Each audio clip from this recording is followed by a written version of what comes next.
오늘은 부활의 증인들이라는 제목으로 하나님의 말씀을 전하고자 합니다. 얼마 전에 SNS에서 강철 부대라는 영상을 봤습니다. 무엇보다 이 영상을 보면서 흥미를 끌었던 것은 강철 부대에 출연하는 분들이 우리나라의 최정예 특수부대 출신 예비역들이라는 것이었습니다. 저는 개인적으로 우리나라에 그렇게 많은 특수부대들이 있는지도 잘 몰랐습니다. 6개의 특수부대 출신들이 있는데요. 특전사, 해병대 수색대, 제707 특수임무단, UDT, 군사경찰 특임대, 해난구조전대가 있습니다. 이러한 특수부대에서 활동하기 위해서는 오랜 기간 어렵고 힘든 훈련을 거쳐야만 합니다. 중요한 순간에 특수임무를 잘 맡기 위해서는 평소에 그에 적합한 훈련을 잘 받아야 합니다.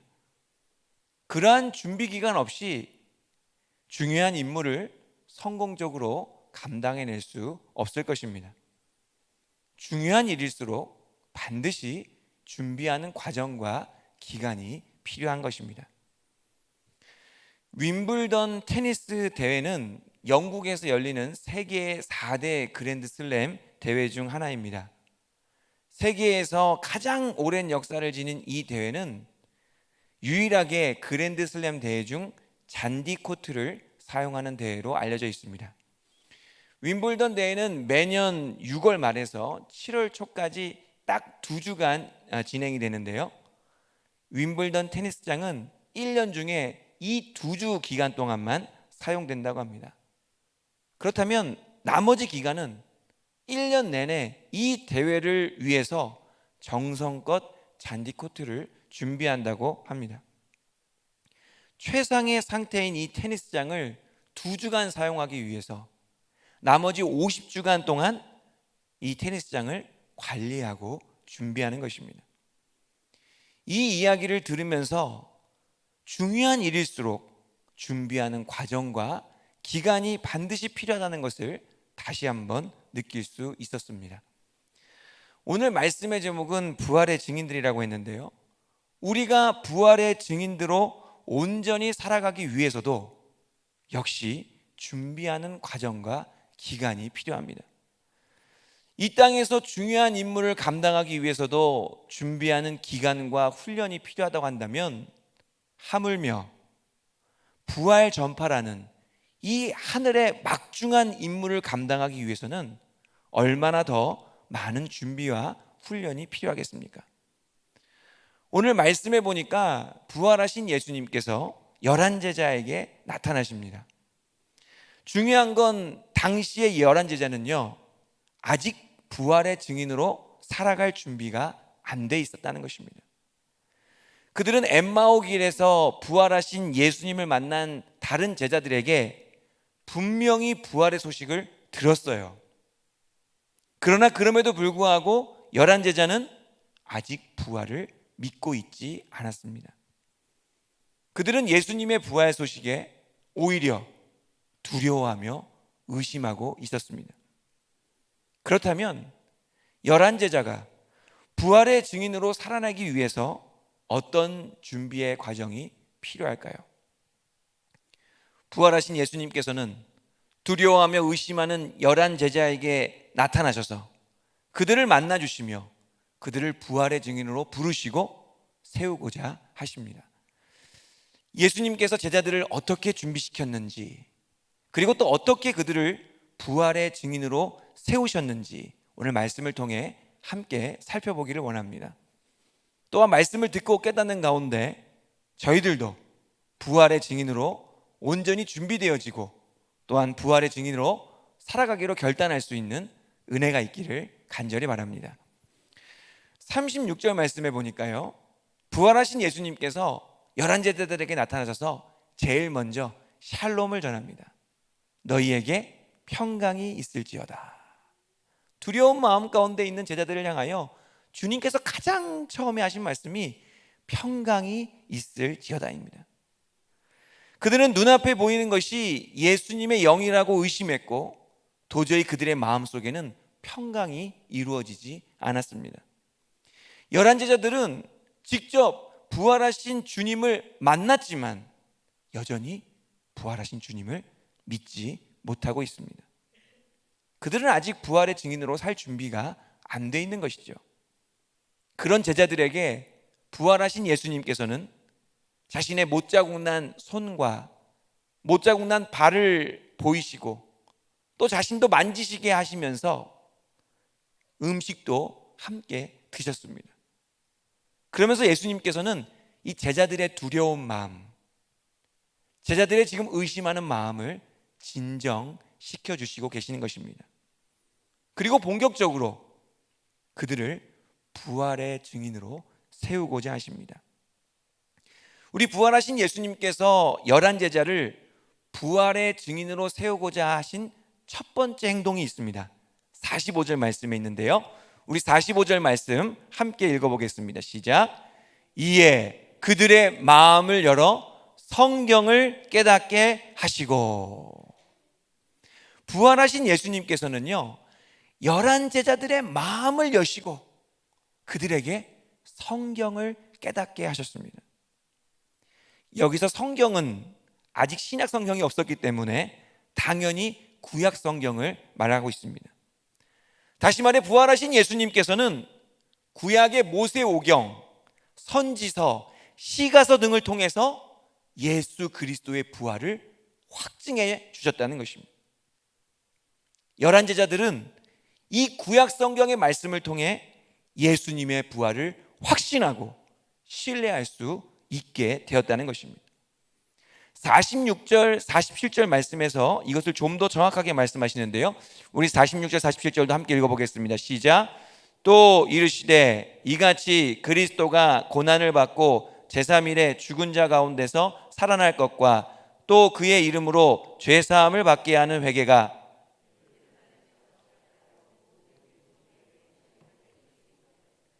아멘. 어디에 기록되었다고요? 성경에 예수 그리스도의 십자가와 부활의 복음이 기록되어 있고 이 복음이 모든 족속에게 전파될 것이라고 기록되어 있다는 것입니다.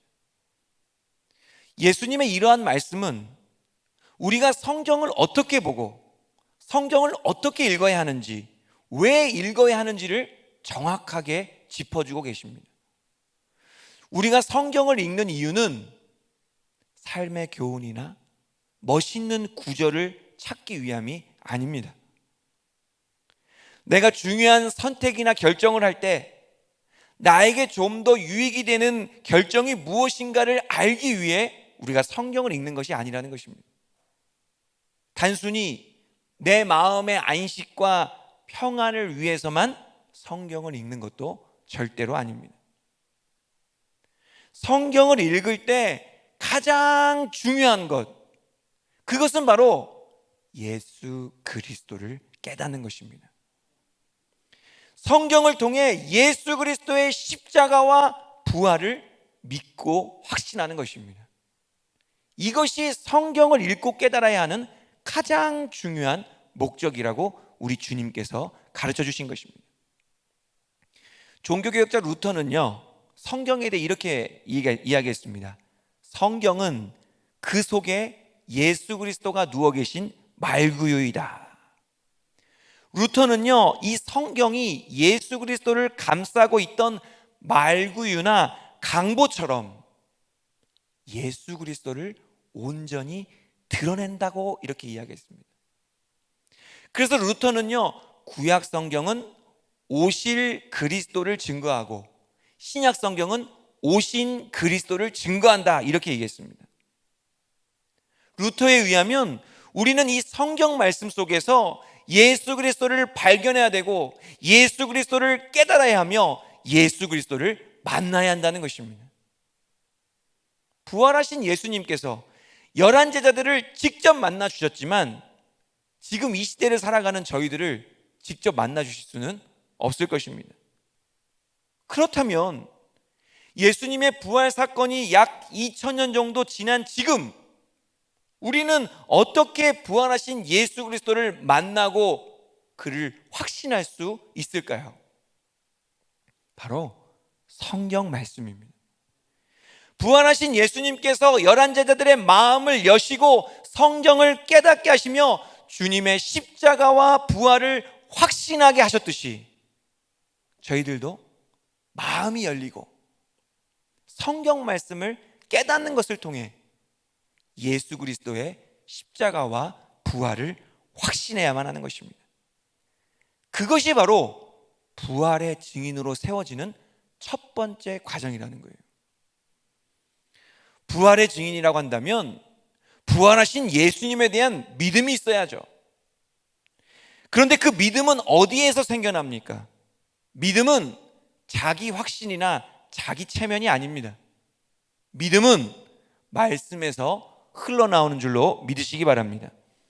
로마서 10장 17절에 보니까요, 그러므로 믿음은 들음에서 나며 들음은 그리스도의 말씀으로 말미암았느니라, 이렇게 기록되어 있습니다. 그리스도의 말씀을 듣고 읽고 깨달을 때 그 말씀에서 온전한 믿음이 흘러나온다는 것입니다. 부활의 증인이라고 한다면 이러한 믿음으로 무장되어 있어야 할 줄로 믿습니다. 그래서 부활의 증인으로 우리가 온전히 살아가기 위해서는 항상 말씀을 가까이 하는 것이 필요하다는 것입니다. 예전에 내비게이터에서 소개했던 방법인데요, 성경을 가까이 하려면 5손가락이 필요하다고 했습니다. 듣기, 읽기, 연구, 암송, 묵상이죠. 이 5가지 방법을 가지고 항상 말씀을 가까이 해야 된다는 거예요. 부활의 증인으로 준비되어지기 위해서는 이 5가지 방법을 통해 예수님의 말씀에 의하면 예수 그리스도의 십자가와 부활을 확증하고 확신해야 한다는 것입니다. 이번에 교육 3부에서 진행하는 작년 신앙교육에 온라인으로 한 150분 정도가 함께 참석하셔서 매주 하나님의 은혜를 마음껏 누리고 계십니다. 요즘 같은 코로나 시대에도 많은 분들이 신앙교육에 참석하신다는 것은 너무나도 감사한 일이 아닐 수 없습니다. 앞으로 더 많은 분들이 작년 신앙교육에 참석하셔서 말씀의 은혜를 누리시고 부활의 증인으로 준비되어질 수 있기를 간절히 바랍니다. 그래서 영혼의 모든 믿음의 권속들이 이 성경 말씀을 통해서 예수 그리스도의 십자가와 부활을 더욱더 굳게 믿고 의지하여서 부활의 증인들이 차고 넘치는 우리 영흥교회가 부활의 공동체가 될 수 있기를 간절히 바랍니다. 부활의 증인으로 세워지는 두 번째 과정은 49절 말씀에 나와 있는데요, 우리 49절 말씀 함께 읽어보겠습니다. 시작.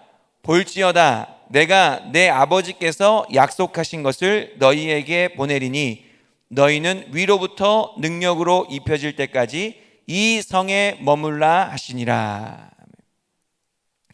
말씀으로 11제자들을 준비시키신 예수님께서 이번에는 제자들에게 다른 미션을 주고 계십니다. 하나님 아버지께서 보내시기로 약속하신 것을 받으라고 이야기하십니다. 그리고 또 위로부터 오는 능력으로 입혀져야 한다고 말씀하십니다. 하나님 아버지께서 보내시기로 약속하신 것, 위로부터 오는 능력, 그것이 무엇입니까? 요한복음 14장 26절에서 이렇게 말씀합니다. 보혜사 곧 아버지께서 내 이름으로 보내실 성령, 그가 너희에게 모든 것을 가르치고 내가 너희에게 말한 모든 것을 생각나게 하리라. 아멘. 우리 하나님 아버지께서 보내시기로 약속하신 것은 바로 성령입니다. 위로부터 오는 능력은 무엇입니까? 이 능력에 해당하는 헬라어는 다이너마이트의 어원이 되는 뒤나미스인데요, 그렇다면 위로부터 오는 이 다이너마이트 같은 능력은 언제 오게 되느냐? 사도행전 1장 8절에 보니까 오직 성령이 너희에게 임하시면 너희가 권능을 받고 예루살렘과 온 유대와 사마리아와 땅끝까지 이르러 내 증인이 되리라 하시니라. 사도행전 1장 8절에서도 말씀하시는 이 권능이 바로 두나미스입니다. 그러니까 오직 성령이 임하시면 위로부터 다이너마이트와 같은 권능을 받게 된다, 이렇게 말씀하는 것입니다. 부활의 증인으로 온전히 세워지기 위해서는요, 무엇보다도 성령 충만이 필요합니다.